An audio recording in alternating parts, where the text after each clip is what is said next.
Assalamualaikum warahmatullahi wabarakatuh. Pada kesempatan kali ini, kelompok kami akan mempresentasikan hasil diskusi kami mengenai working condition in human resource management. Sebelum lebih lanjut, kami akan memperkenalkan terlebih dahulu anggota kelompok kami.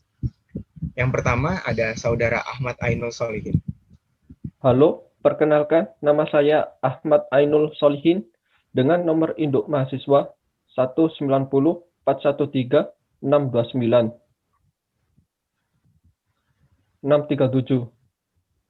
Selanjutnya, saya sendiri Aldi Heriawan dengan NIM 1904 1362 9678. Selanjutnya ada Saudara Alfian Tandia. Saya Alfian Tandia Kurniawan dengan nomor induk mahasiswa 190413629 644. Selanjutnya ada Saudara Alvin Aldiansyah. Saya Alvin Aldiansyah Ramdhani dengan NIM 190413629 Baik. Selanjutnya kita akan membahas terlebih dahulu pengertian dari working condition itu sendiri apa sih? Jadi working condition can be defined as a series of conditions of the working environment in which become the working place of the employee who works there. Ini menurut Stewart and Stewart ya. Jadi bisa diartikan kondisi kerja sebagai serangkaian kondisi atau keadaan lingkungan kerja dari suatu perusahaan yang menjadi tempat bekerja dari para karyawan yang bekerja di dalam lingkungan tersebut.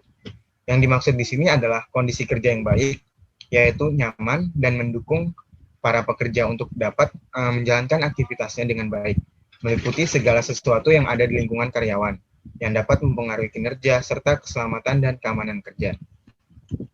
Selanjutnya, menurut Newsarm, work condition relates to be scheduling of work, the length of work days, and the time of work day or night during which people work.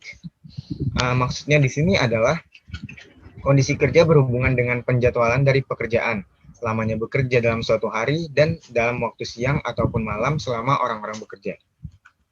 Selanjutnya akan dibahas mengenai jenis-jenis kondisi kerja. Jadi jenis kondisi kerja itu dibagi menjadi 3. Yang pertama, kondisi fisik lingkungan kerja. Semua keadaan yang terdapat di sekitar tempat bekerja yang berpengaruh terhadap hasil kerja manusia tersebut.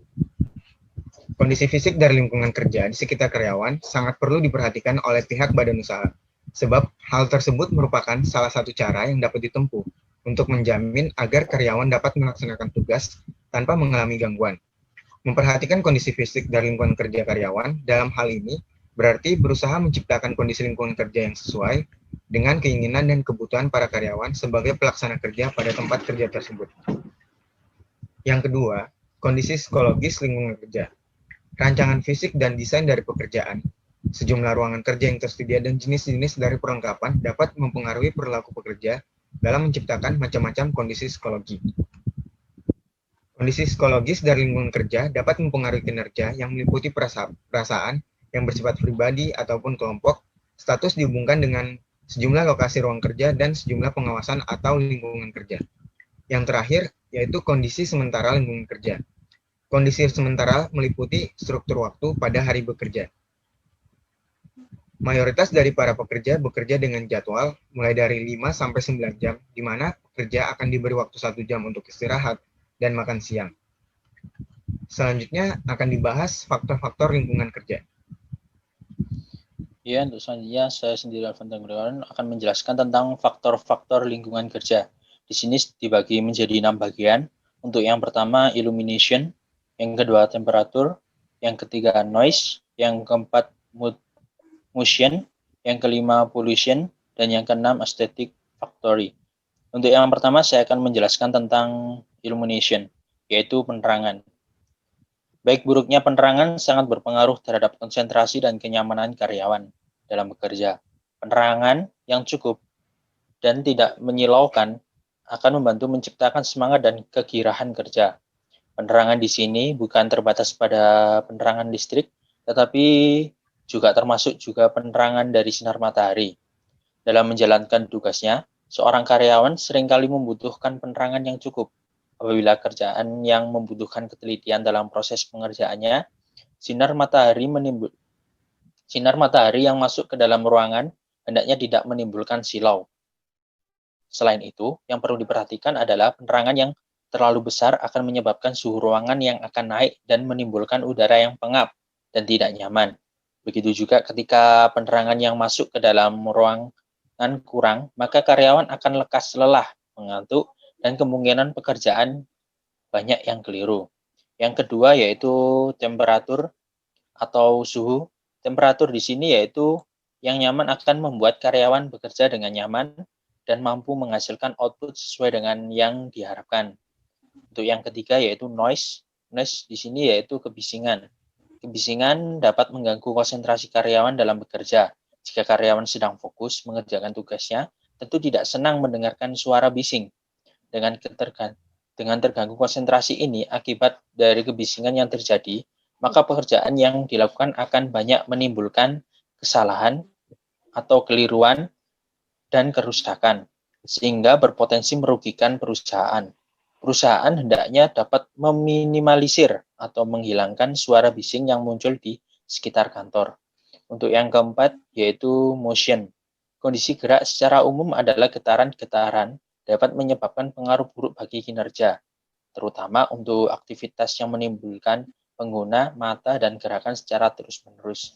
Kurang lebihnya seperti itu. Untuk selanjutnya akan dijelaskan oleh Ahmad Ainul Solihin. Selanjutnya, saya akan melanjutkan faktor-faktor lingkungan kerja yang kelima, yaitu pollution. Pollution dapat diartikan sebagai polusi atau pencemaran. Pencemaran ini dapat disebabkan karena tingkat pemakaian bahan-bahan kimia di tempat kerja dan keanekaragaman zat yang dipakai pada berbagai bagian yang ada di tempat kerja, dan pekerjaan yang menghasilkan perabot atau perkakas. Bahan baku bangunan yang digunakan di beberapa kantor dapat dipastikan mengandung bahan kimia yang beracun.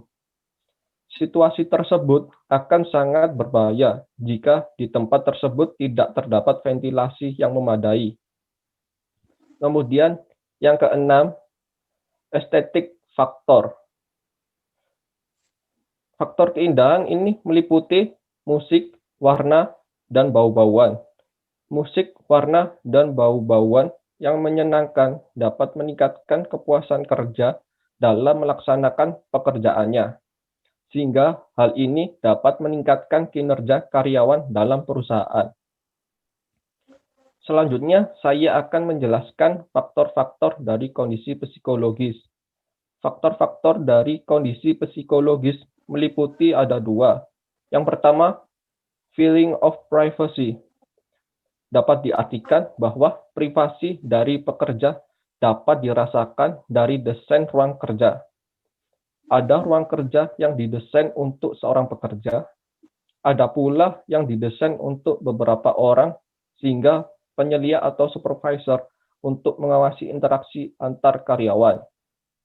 Yang kedua, sense of status and importance. Dapat diartikan bahwa para karyawan tingkat bawah senang dengan desain ruang yang terbuka karena memberi kesempatan kepada karyawan untuk berkomunikasi secara informal. Tetapi sebaliknya, para manajer merasa tidak puas dengan desain ruang yang terbuka karena banyak gangguan suara dan privasi yang dimiliki terbatas. Selanjutnya akan dijelaskan oleh Alvin Aldiansyah.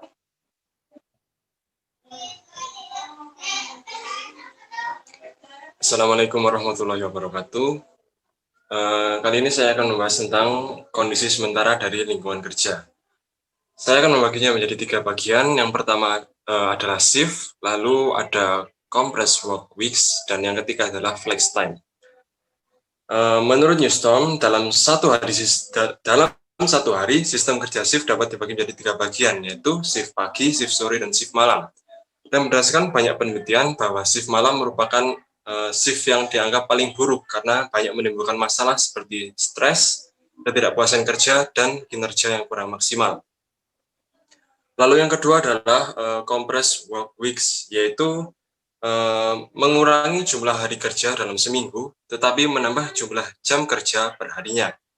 Dan berdasarkan banyak penelitian, Mengurangi hari kerja mempunyai dampak yang positif dari karyawan, yaitu karyawan akan merasa segar kembali pada waktu bekerja karena masa liburnya telah bertambah, dan juga dapat mengurangi tingkat absensi dari karyawan itu sendiri. Yang terakhir adalah flex time, yaitu suatu jadwal di mana karyawan dapat memutuskan kapan mulai bekerja dan kapan ia dapat mengakhiri pekerjaannya. Bekerja mengandung arti melaksanakan suatu tugas yang diakhiri dengan buah karya yang dapat dinikmati oleh manusia yang bersangkutan. Terciptanya kondisi kerja yang nyaman akan membantu para karyawan untuk bekerja dengan lebih giat lagi, sehingga produktivitas dan kepuasan kerja akan lebih meningkat.